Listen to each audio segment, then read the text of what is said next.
Jeden zo najvažnejších zadatkov pokrajinskej vlády to potremovka roboty nacionalnih sovitoh nacionalnih menšinov, hvaril predsjedatelj Igor Mirović, vyznačujući, že u tim roku po konkursoch za potremovku aktivnostov nacionalnih sovitoh sredstva zvekšani za 5%.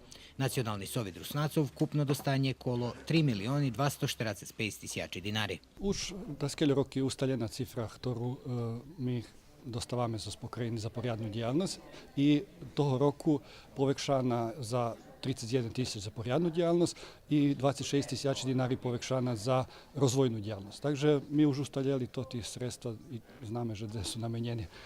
Takže lepšie bolo, keby bolo vecej, ale nažaľ, s týma sredstvami budeme musieť zakončiť stad rok.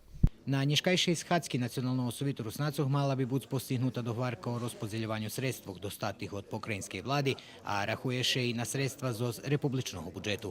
I z republiky očekujeme každý deň, že nam i oni poved za ramik sredstva, ktorý sme od nich osnovali v 18. roku.